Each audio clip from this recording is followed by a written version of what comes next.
செய்தி. வணக்கம். விவி செய்திகளுக்காக ஊர் செய்திகள் வாசிப்பது ஸ்வர்ணா.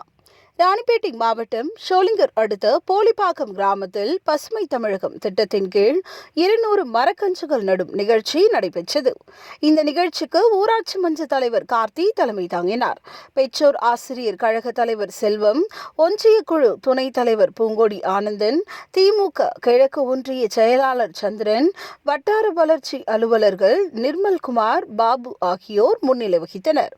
இதில் மாவட்ட ஆட்சித்தலைவர் ஜெயு சந்திரகலா, ஷோலிங்கர் சட்டமன்ற உறுப்பினர் AM முனிரத்னம் ஆகியோர் கலந்து கொண்டு புங்கை, வேம்பு, காட்டோ, வேங்கை உள்ளிட்ட 10க்கும் மேற்பட்ட வகையான மரக்கன்றுகளை நடவு செய்தனர்.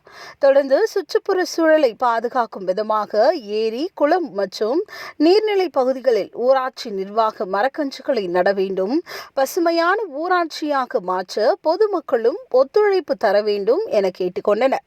தொடக்கப்பள்ளி மாணவர்கள் மரம் வளர்ப்போம், மழை பெறுவோம், பிளாஸ்டிக்கை தவிர்ப்போம், சுற்றுப்புற சூழலை பாதுகாப்போம் என வாசகங்கள் அடங்கிய பலகைகளை கையில் ஏந்தி பொதுமக்களுக்கு விழிப்புணர்வு ஏற்படுத்தினார்கள்.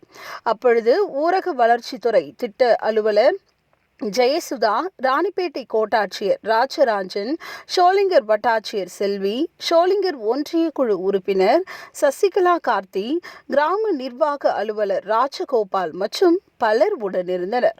விவி செய்திகளுக்காக விஜய் மற்றும் பாஸ்கர்.